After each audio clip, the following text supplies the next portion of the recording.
안녕하세요. 눈뜨는 인생입니다. 오늘 소개할 책은 마음의 지혜, 저자는 김경일, 출판사는 포레스트 북스입니다.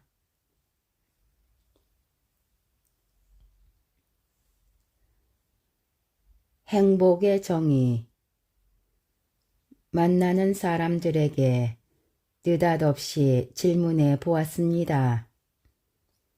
행복하세요? 누군가는 네, 아주 행복해요 라고 자신 있게 말할 것이고, 고개를 갸웃거리며 글쎄요, 잘 모르겠어요 라고 대답하는 이도 있겠지요.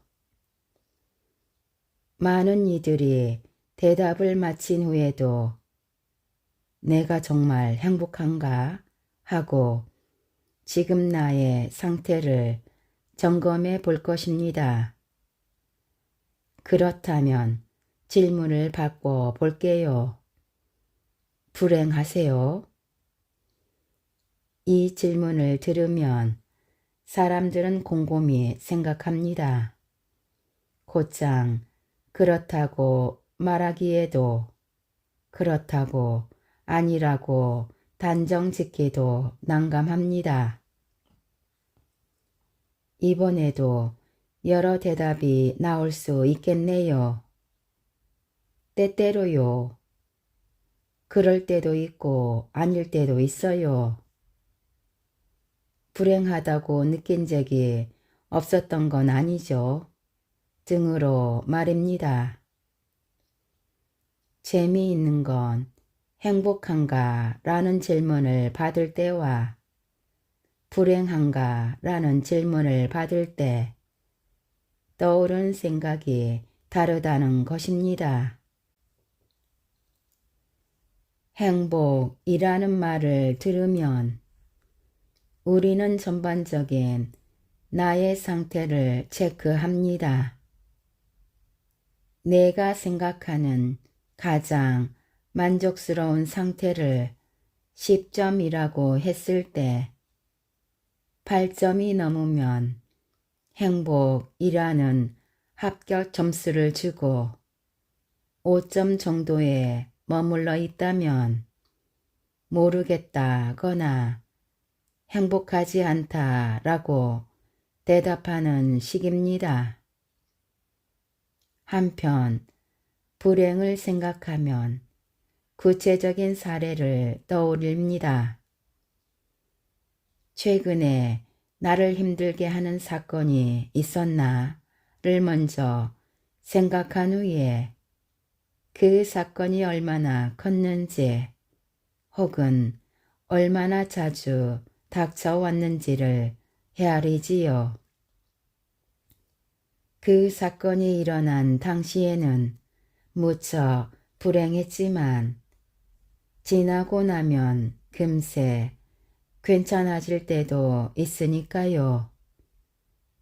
그러니 때때로 불행하다거나 불행할 때도 있고 아닐 때도 있다 라는 대답이 나오는 것입니다. 100명에게 물어보아도 결과는 비슷합니다. 행복은 전반적인 만족도의 평균을 계산하고 불행은 구체적인 사례를 찾는 것이 사람들의 기본적인 생각의 패턴입니다. 그렇다면 이 생각의 방식을 바꿔보는 건 어떨까요? 구체적인 사건으로 행복을 정의하고 평균적인 상태로 불행을 측정해 보는 겁니다.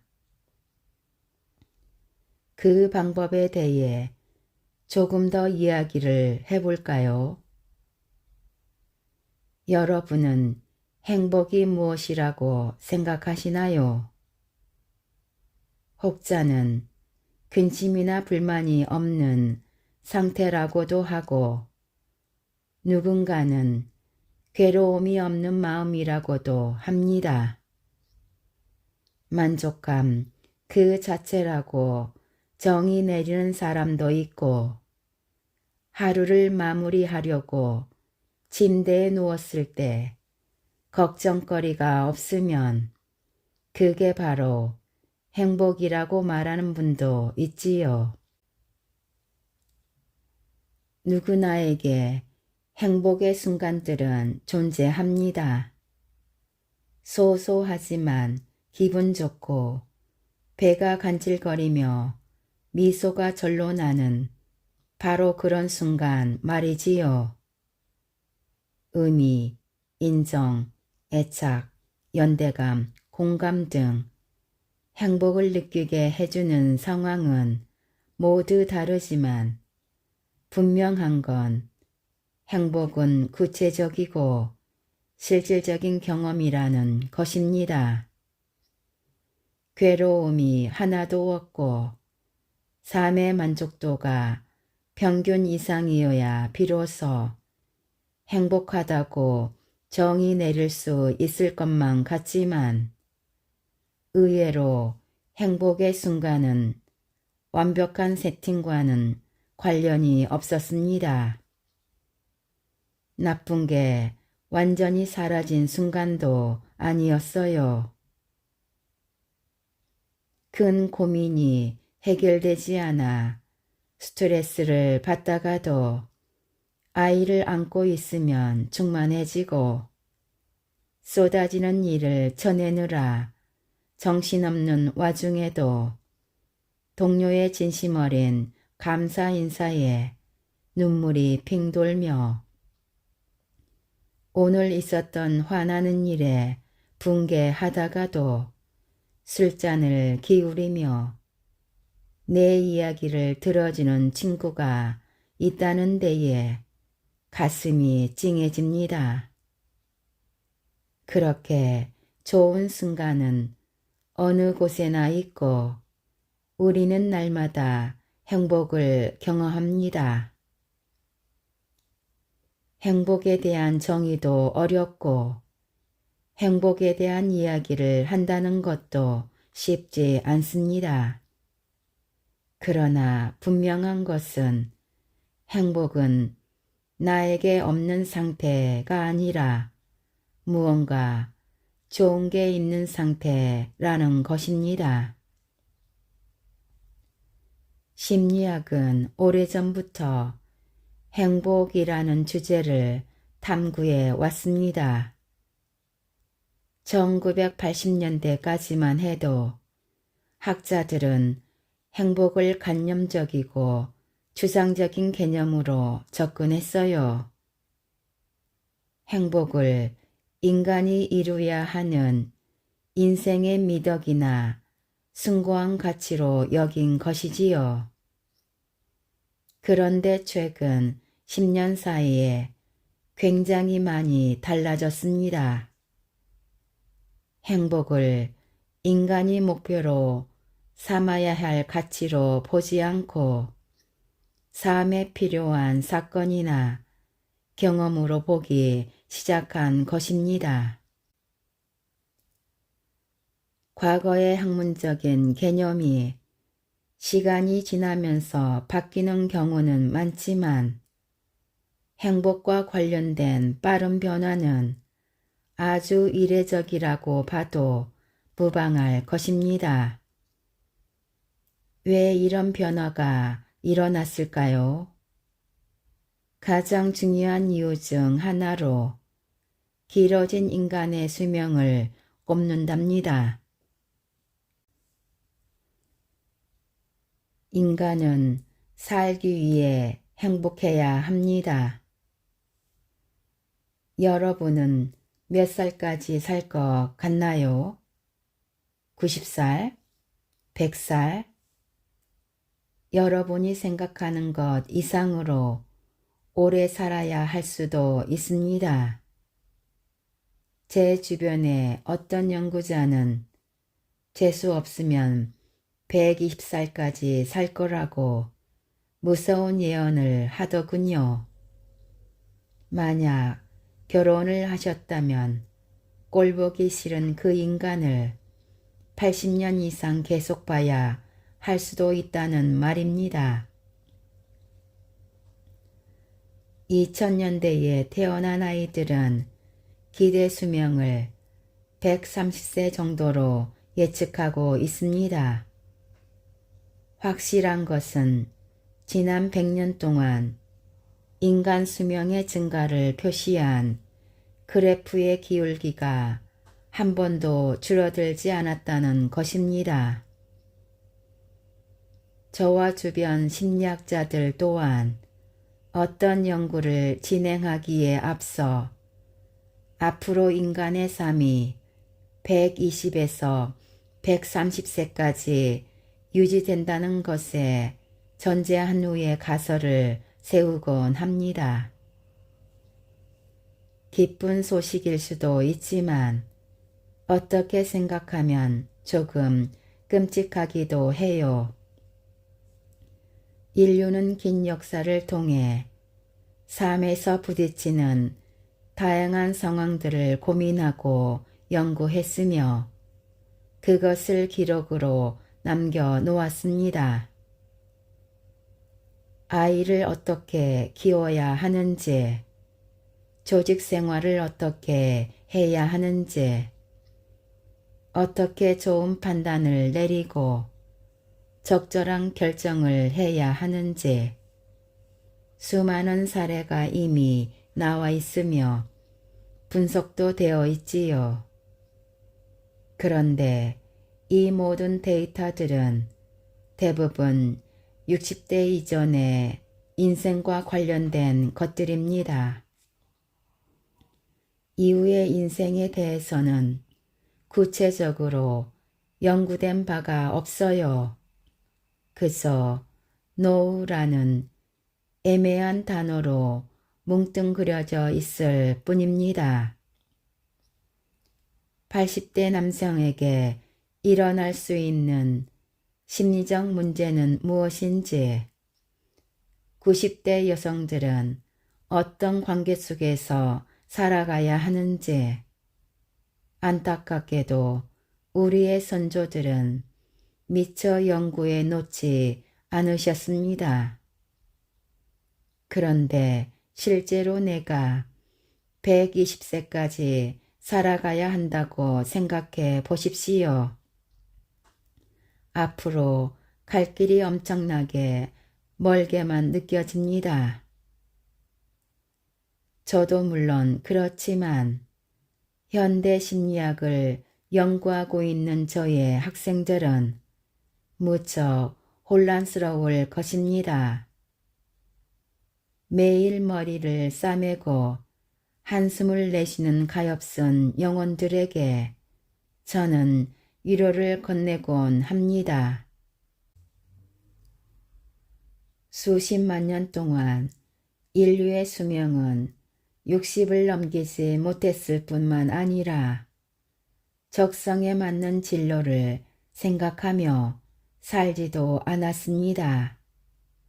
대부분 농부의 자식은 농사를 짓고 대장장이의 자식은 풀무지를 했으며 귀족의 자식은 비단 옷을 입고 귀한 음식을 먹었지요.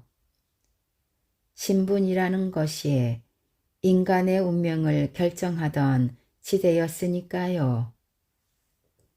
오랜 시간 동안 인간은 나는 앞으로 무슨 일을 해서 살아야 할까 라는 생각을 하지 않고 살았던 것입니다.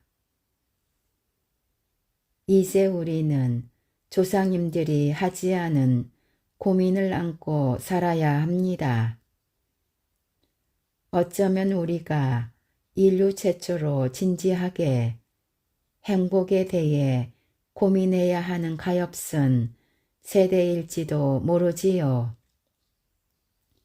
처음 문을 열고 미지의 세계로 나간다는 건 얼마나 힘든 일입니까? 그게 우리가 얻은 수명의 대가일지도 모릅니다. 60세까지 살지 못하는 시절에는 60세에 이루어 놓은 것이 삶의 결과였습니다. 그러나 수명이 120세로 늘었으니 60세는 중간 기착일 뿐입니다. 결과였던 많은 것들이 과정으로 바뀌겠지요. 그 대표적인 것이 행복입니다. 앞서 말씀드렸듯이 수십 년 동안 심리학에서 행복을 대하는 관점이 많이 달라졌습니다. 연세대학교 서은국 교수가 쓴 행복의 기원에서 행복은 목표가 아니라 도구다. 행복이 목표가 아니라 도구라니 무슨 말이냐고요? 드라마에서 한 번쯤 이런 장면 보셨을 거예요. 바람이 부는 강가에서 함께 고난을 이겨낸 남녀가 헝클어진 머리로 이렇게 말합니다. 왜 살아야 하죠? 행복해지려고요. 뉘엿뉘엿 해가 지고 잔잔한 음악이 흐르며 시청자의 마음에 감동이 번지려는데 행복에 대해 연구하는 현대 심리학자들은 느닷없이 땡 하는 소리를 내며 산통을 깰 것입니다. 대화의 앞뒤가 틀렸기 때문이지요. 행복해지기 위해 사는 게 아니라 살기 위해 행복해야 하는 것입니다. 인류의 수명이 길어졌으니 결과는 과정으로 바뀌고 원인과 결과도 바뀌게 마련입니다. 행복은 오랫동안 인생의 완성이요, 미덕이요, 결과였지만 서은국 교수를 비롯한 오늘날의 심리학자들은 두툼한 데이터를 기반으로 이렇게 주장합니다. 살기 위해, 버티기 위해 행복해야 한다. 서은국 교수는 종종 꿀벌의 예로 행복을 설명합니다. 꿀벌은 왜 살까요? 꿀을 모으기 위해서일까요? 아닙니다. 꿀벌은 살기 위해 삽니다. 진화적으로 보면 생명이 있는 모든 것들의 목적은 생존 그 자체와 유전자의 번식입니다. 꿀벌 역시 꿀을 모으기 위해 존재하는 것이 아닙니다. 꿀벌은 나와 유전자가 같은 다음 세대를 만들기 위해 살아내는 것이며 생존을 위해 힘든 일도 버텨내야 하는 것이지요. 달콤한 꿀은 그저 꿀벌이 생을 지속할 수 있는 원동력이 되어줄 뿐입니다. 다시 말해 꿀은 꿀벌의 삶의 목표가 아니라 생존을 위한 도구인 셈입니다. 여기서 꿀벌을 인간으로 바꾸고 꿀의 자리에 행복을 넣으면 새로운 공식이 만들어집니다. 인간은 살기 위해 행복해야 한다. 행복을 경험한 개체는 생존성이 강해진다. 그렇습니다. 이것이 우리가 행복해야 하는 이유입니다. 금지 약물이 가진 진짜 효능. 제2차 세계대전 당시 유대인의 무덤과도 같았던 아우슈비츠 수용소. 나치 독일의 잔혹한 만행으로 수많은 유대인들이 그곳에서 죽임을 당했습니다.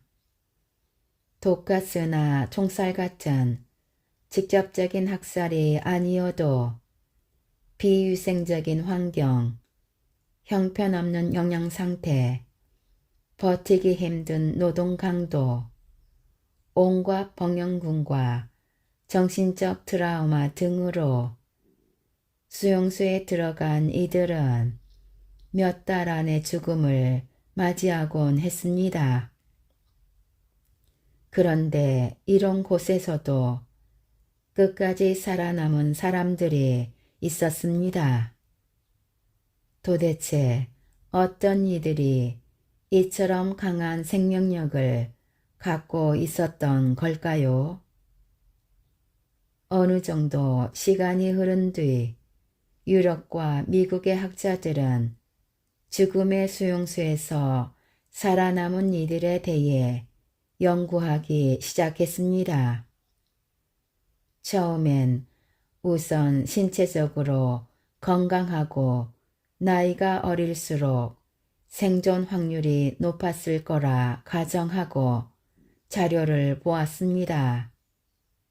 물론 부분적으로 맞기는 했지만 완전하게 설명이 되지는 않았지요. 오랜 시간 조사를 거듭한 후에 생존의 중요한 요인 중 하나가 행복이었다는 것을 알게 되었습니다. 즉, 수용소에 끌려 들어가기 전까지 얼마나 행복한 삶을 살았는지가 살아남는 데에 적지 않은 영향을 끼쳤다는 것입니다. 그저 죽지 않으려 했던 이들은 모두 죽었습니다. 그러나 살아야 할 분명한 이유가 있는 사람들은 살았습니다. 그 이유가 바로 행복입니다. 행복을 자주 또 많이 경험했던 사람은 그것이 얼마나 좋은지 잘 알고 있기에 다시 되풀이하고자 하는 욕구가 강했으며 그것이 심리적 에너지로 작용한 것입니다. 한 가지 더 예를 들어볼까요? 최근 올림픽에서 금지 약물을 복용한 외국 선수들이 경기에 출전해 논란이 된 일이 있었지요. 그런데 이 금지 약물이 선수들의 신체에 어떤 영향을 끼치는지 궁금하지 않으세요? 일단 많은 분들이 예상하신 대로 금지 약물은 근육의 양이 순간적으로 늘어나고 강화되어 신체적인 능력을 향상시킨다고 합니다. 그런데 그것만으로는 설명이 되지 않는 부분도 있습니다. 의학과 약학 관계자들은 약물을 통해 강화된 근육만으로는 운동 결과가 그토록 좋아지기는 어렵다고 보았지요. 이 자료는 타 분야 연구자들에게도 공유되었고 결국 심리학에서 빠른 신체 능력 향상의 비밀을 밝혀냈습니다. 금지 약물은 인위적 행복 촉진제였던 것입니다. 즉, 복용하는 즉시 마음이 뜹니다. 학생들에게 했던 말을 그대로 전하자면 기분이 열날이 행복해지는 거예요. 이 행복감에 자신감도 동반되는 건 물론이고요. 이 약물은 복용 다음 날 또 다른 놀라운 효과를 가져옵니다. 약물을 통해 인위적으로 행복해진 선수는 다른 선수들이 견디지 못하는 혹독한 훈련을 해내는 것이죠. 평소에는 시작할 엄두도 내지 못하던 어려운 목표에도 도전하고요. 신체 능력을 강화시키는 기본적인 효과에다 심리적 효과까지 더해지니 상상 이상으로 강하고 빠른 결과가 나타난 것입니다. 이것이 바로 도구로서의 행복입니다. 행복은 인간의 능력을 끌어올리고 목표를 달성하게 해주며 새로운 도전까지 가능하게 만듭니다. 행복은 크기가 아니라 빈도입니다. 행복의 기원에서 저자는 인간에게 있어 가장 크고 중요한 행복을 이렇게 정의합니다. 사랑하는 사람과 음식을 먹는 것. 이 하찮아 보이는 행복의 정의에 심오한 통찰이 숨겨져 있다는 사실 알고 계신가요? 행복은 크기보다 빈도가 중요하다는 것입니다. 심리학을 붕얼로 들어보신 분들은 아실 것입니다. 1년에 100점짜리 커다란 행복 하나를 경험하는 것보다 10점짜리 행복 10개를 경험하는 것이 더 효과적이라는 것을요. 그러니 행복의 격을 조금 낮춰서라도 더 자주 행복을 누리는 것이 생존에 유리하다는 뜻이지요. 좋아하는 사람과 맛있는 것을 먹는 게 나의 행복이야 라고 스스로 인지하고 있는 사람은 1억 원짜리 복권에 당첨되는 게 나의 행복이야 라고 생각하는 사람보다 생존할 확률이 높아집니다. 행복에 대한 소박한 정의를 최대한 여러 개 가져보세요. 거창한 정의 하나보다 훨씬 낫습니다. 가끔 자신의 삶을 비관하여 스스로 생을 마감한 분들의 소식이 들려오곤 합니다. 이런 분들이라고 해서 평생 동안 불행했던 건 아닙니다. 큰 상을 받았거나 큰 돈을 벌었거나 커다란 명예를 얻은 분들도 많았으니까요. 단순히 행복의 크기만 놓고 보자면 일반인들이 범접할 수 없는 경험을 가진 사람들도 적지 않습니다. 그런데 이미 경험한 행복의 크기가 너무 컸다면 이후에 남은 행복은 작게 느껴질 수밖에 없습니다. 그러면 어쩔 수 없이 행복의 빈도가 줄며 삶의 만족도 또한 떨어질 수밖에 없습니다. 스스로 죽음을 선택할 수밖에 없었던 고통은 총체적으로 경험한 행복의 크기가 아니라 현저하게 낮은 빈도에서 출발했다는 것을 짐작할 수 있습니다. 이 법칙은 대부분의 분야에서 마찬가지로 적용됩니다. 가족 여행을 계획할 때도 한번 잘 따져보세요. 1년 동안 꾹꾹 참고 있다가 15박 16일짜리 긴 여행 한 방 다녀온 것보다 1박 2일이나 3박 4일짜리 가벼운 여행을 여러 차례 다녀왔던 기억이 더 좋은 추억으로 남아있지 않나요? 이는 행복의 경험을 잘게 잘라서 횟수를 늘리는 나름의 기술이라고도 할 수 있습니다. 종합은 같지만 가성비가 훨씬 낫다는 얘기입니다. 그리고 다들 아시잖아요. 어차피 휴가는 떠나기 전날이 가장 좋다는 거. 중년의 자녀가 노년의 부모와 대화를 나눕니다. 종종 어린 시절의 추억에 대한 이야기들이 오갑니다. 정확히 무슨 일이 있었는지 기억이 나지는 않지만 어렴풋하게 좋은 느낌으로 남아있는 시절이 있지요.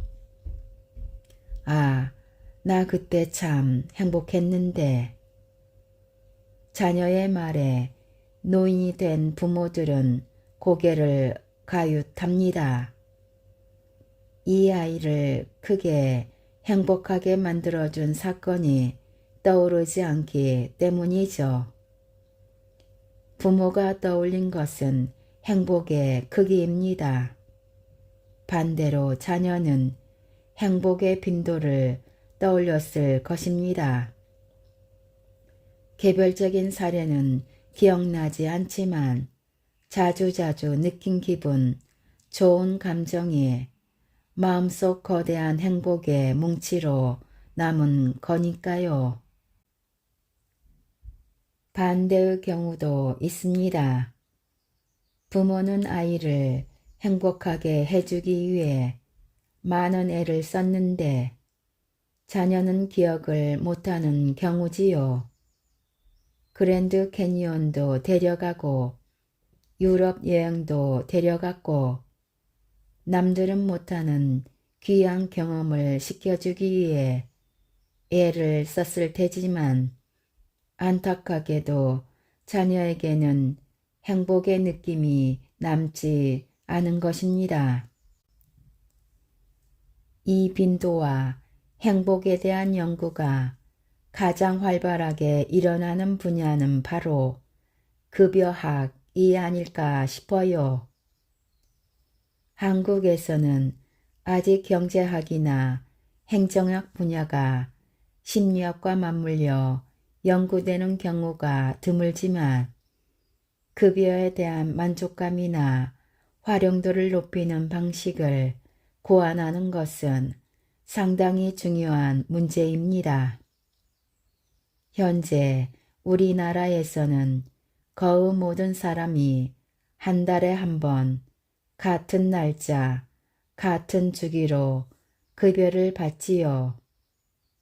그러나 사람마다 부킹 프라이스가 다르기에 한 번에 큰 돈을 받아야 만족도가 높아지는 사람도 있고 적은 돈을 여러 차례 쪼개어 받는 것을 선호하는 사람도 있겠지요. 15일에 한 번씩 1년에 24번의 급여를 받을 때 일에 대한 만족도가 충족되는 사람도 있을 것이고 유럽에서처럼 주급으로 받기를 원하는 사람도 있지 않을까요? 인지과학자에게 수여되는 룸메라트상을 받은 저명한 언어인지학자 마이클 토마슬러는 이런 말을 했습니다. 모든 세대는 그 이전 세대보다 복잡하고 다음 세대보다는 단순하다. 부모님 세대보다 우리 세대가 더 다양한 모습인 것처럼 앞으로 살아갈 다음 세대는 우리가 경험한 것보다 훨씬 더 다양한 선택지를 밟게 될 거라는 말입니다. 당연히 부킹 프라이스의 종류도 다양해지겠지요.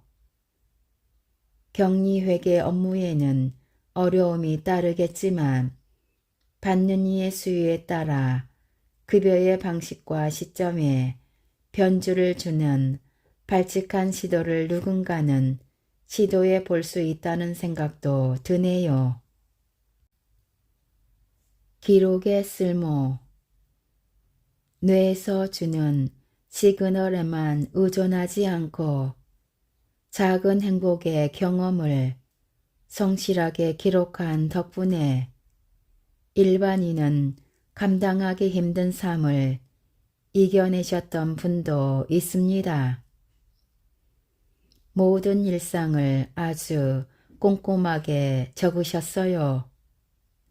그 덕에 후세 학자들이 참고할 수 있는 자료의 양도 꽤나 방대합니다.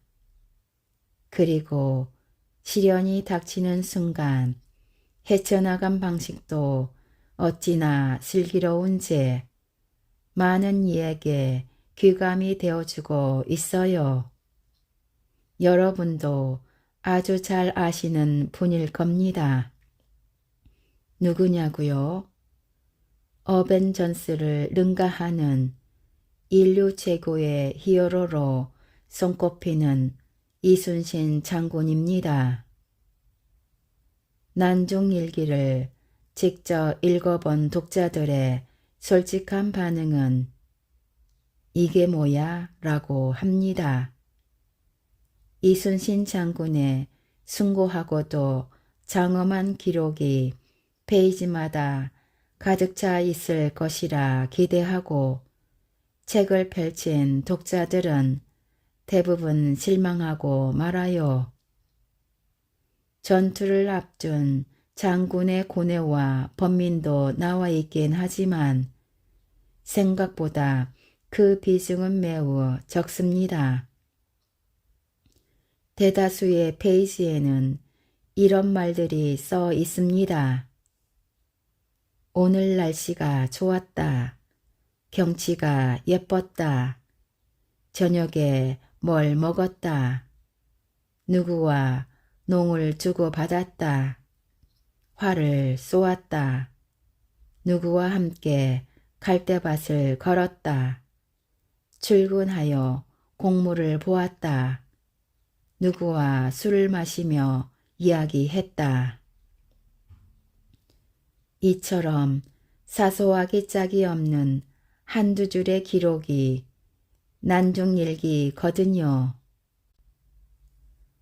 우리 모두가 성웅이 되지는 못하겠지만 나름의 시련 앞에서 살짝 메모를 해보는 건 어떨까요? 출근해서 책상에 앉자마자 가장 먼저 하는 아침 일과로 나 어제 뭘 맛있게 먹었더라. 나 어제 뭐 때문에 웃었지를 떠올리며 적어보는 것도 괜찮겠네요. 아주 사소하고 소박하지만 나를 살짝 힘나게 해주었던 것들, 그것이 바로 나에게 부킹되었던 최소한의 행복일 테니깐요. 프로야구 감독들에게 여쭤본 적이 있었습니다. 어떤 선수를 에이스라고 생각하세요? 대체로 오는 대답은 비슷했습니다. 비가 오나 눈이 오나 컨디션이 좋든 나쁘든 자기 순서가 되면 꾸역꾸역 등판하여 한결같이 공을 던져주고 가는 선수. 그들을 최고의 선수로 꼽고 싶다는 것이었습니다. 어떤 직원이 좋은 직원입니까? 기업의 CEO들께도 비슷한 질문을 해보았습니다. 되돌아오는 대답은 비슷했습니다.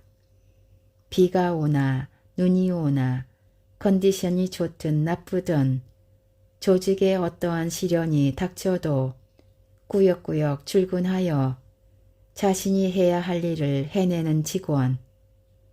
그 꾸준함과 성실함이 가장 큰 무기가 되어 주었다는 것이지요. 꾸역꾸역 언제부터인가 저에게 이 말은 존경과 감사를 담은 표현이 되었습니다. 아이가 예쁘든 아프든 모자라든 부모는 꾸역꾸역 사랑을 주고 선생님은 꾸역꾸역 바른 길을 가르칩니다.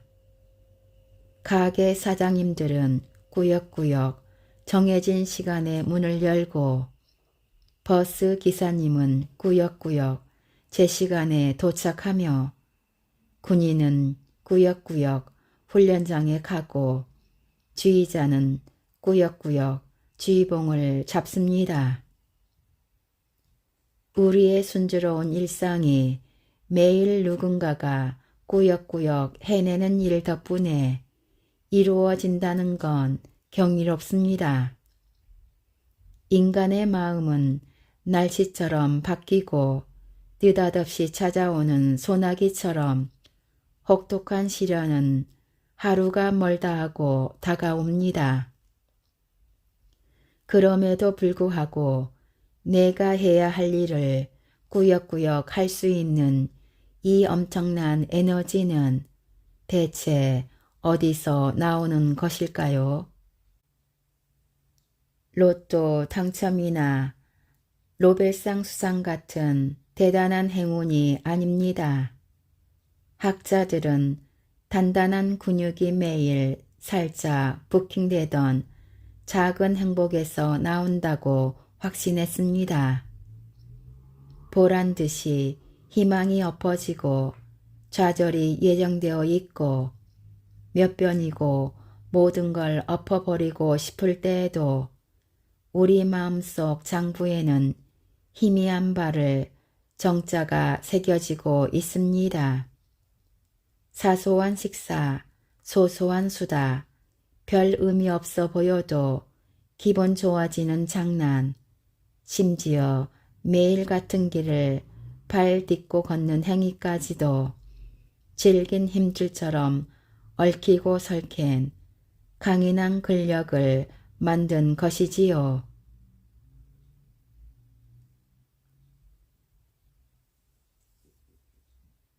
지금까지 마음의 지혜에서 일부 발췌하여 읽어드렸습니다. 좋은 책을 써주시고 편해주셔서 감사합니다. 우리 모두 책을 읽고 점점 더 성장해 갔으면 합니다. 감사합니다.